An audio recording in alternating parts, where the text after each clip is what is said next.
Hey everybody, it's me, Lady T, with Lady T's Things That Bling, and today I'm going to show you how I make some of my face masks. This mask that you see here has a hole in the mouth area so that you can freely drink something, eat something, or smoke if you like. That's not going to be the tutorial that we do today. I just wanted to show you that, but I am going to show you a mask that I make without the hole. It's basically the same thing as the green and black one I just showed you. It just doesn't have a hole. Now, I got this template from Google, and if you just go to Google and type in face mask, they will bring up a variety of face masks. And as you can see here with the black and white one, I just folded it and cut a hole in it to make the mouth for the green and black mask. But as I said, we're not going to use that one. We're just going to use this one. Now, these are a pair of leggings, and I'm going to turn them inside out. I love the colors on here. Very bright, vibrant colors. So as you can see, I turned them inside out, and what I'm going to do is trace that template onto the material. Now, make sure that when you are using magic marker or chalk or whatever you're using, that you flip the material inside out, because you don't want those marker lines to be on the front side of your mask. Even though most of the time I cut that off in my cutting, sometimes it's still there, and I wouldn't want that to be on the front. So now you see I made sure that I did not have the template on the edges that are sewn together of the material, nor at the waistband, because that's really thick and you don't want that edging on there like that, because you're going to be sewing it. So just trace the template onto your material, and after you get finished tracing it, of course you're going to cut it out.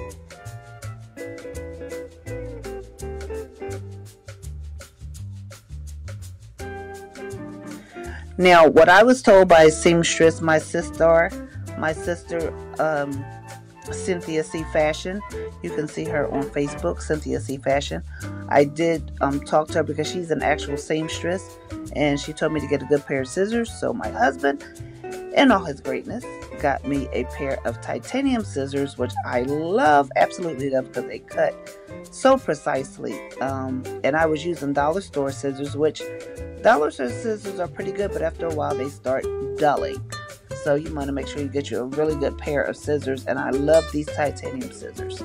Now, my sister Cynthia also told me that when you cut, you want to lay it down and cut it. I can't do that. I've tried it over and over again. It doesn't work for me. So I cut it the best way that I can. And as you can see, I'm struggling a little bit, but it's funny to me, so we're going to get it done anyway. Voila, we did it. So if you're looking closely, you can see that it's not that many, that's not that much magic marker markings on the material. And you want to make sure that the way you cut it out, you leave it that way, because that's the way you're going to sew it. This is a Gimbel's sewing machine that I got from my sister and brother-in-law. Shout out to my sister and brother-in-law, Peach and Fletch. So they gave me this sewing machine months ago, and I left it sitting in the hallway downstairs because I really didn't think I was going to be using it. However, they gave it to me, and man, oh man, God already knew the plan that he had for me to have this sewing machine, so I thank God for that. As you can see, I'm sewing the edge, and this has 1, 2, 3, 4 sides, really 6, because you have a side that you're going to put the ears on, and that's what I call ears, the part that you're going to put on your ears. So as you can see, I'm cutting off the excess string, and I'm going back over the same line because sometimes thread breaks and the material starts coming apart, and I don't want anybody to have their mask coming apart, so I go over it again, and I also do reverse at the end of the material.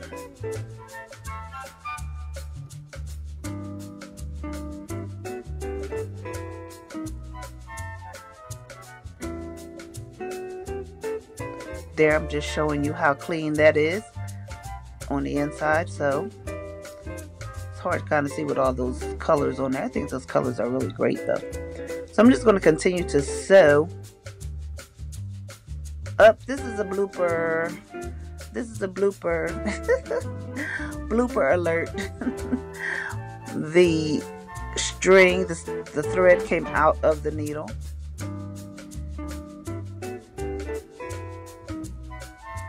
Quick fix though, quick fix.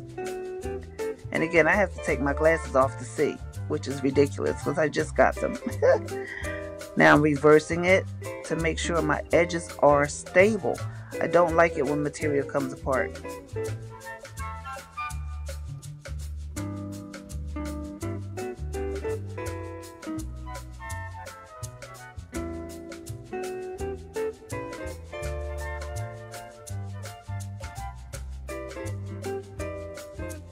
And because of this pandemic, it's so hard to find sewing machines. It's hard to find material. It's hard to find thread. I was like, what is the problem? I've been to many stores and I haven't been able to find thread, but the hunt continues. So there's the elastic, and again, those were headbands that I got from Walmart, and you just cut them in half. So out of one headband, you get 2 ears. And I'm just showing you how to put them in, because when I first started sewing, I made a mistake and had the ears the wrong way. I had them flipped outside, and I had to take it apart and do it again. So you want to make sure the ear flap is inside the material and the edges are at the edge of the material.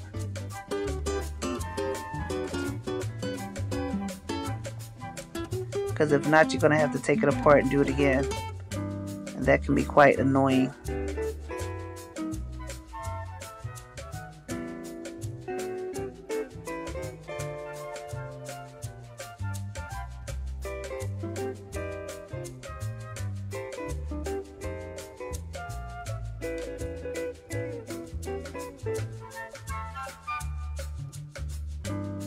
I am filming this on May 10th, 2020.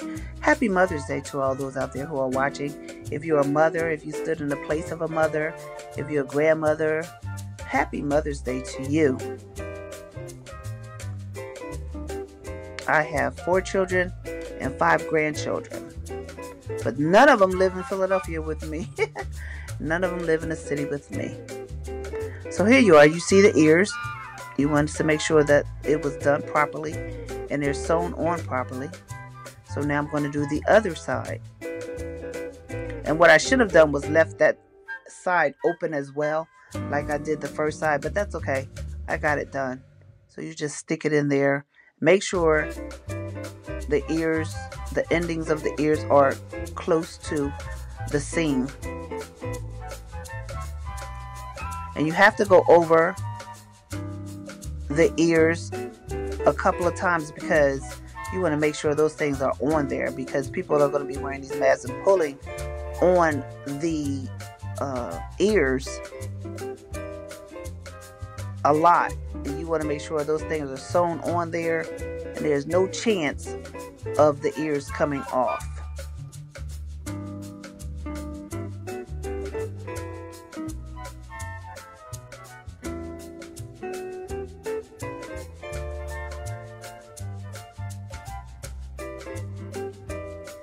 Voila, now we have them sewn on. The ears are sewn on, and now I just have to do the last part of the mask that I didn't sew.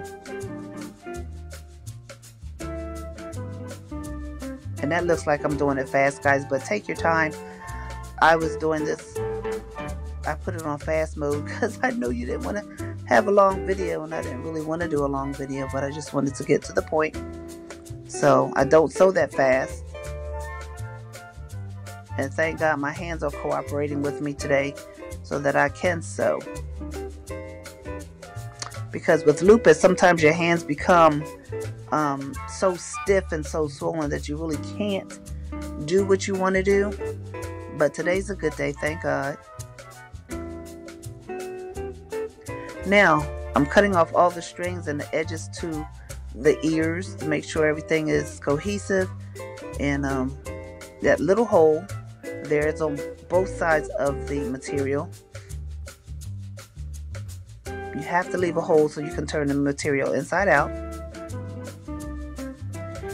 There you go. I love that color.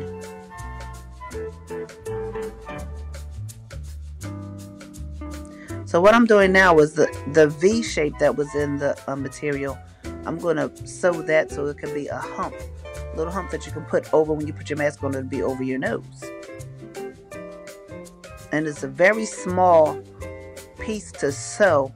But what you want to do is sew it and go back and forth. What I was doing was sewing it by hand. And I promise you that is not fun. Especially when you have issues with your hands.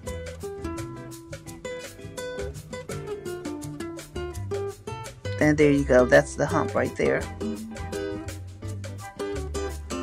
Now you want to make sure that when you go to do the second hump that is the same way as you did the first hump, because one time I flipped the material by mistake and it was just wrong. So I had to go and take it loose and redo it. It was a pain in the neck, but I got it done. However, this method is way better. Just make sure that you have it the same way. Don't even flip your mask over. Just finish the other side before you do it. Then you won't have that problem.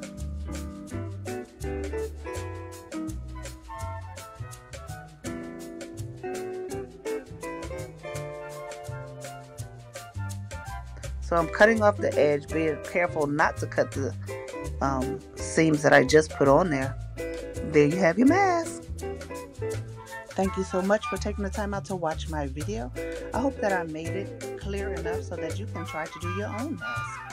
Alright. You've been watching Lady T's Things That Bling, crafting and creating with Rufus. Be sure to stay safe during this pandemic.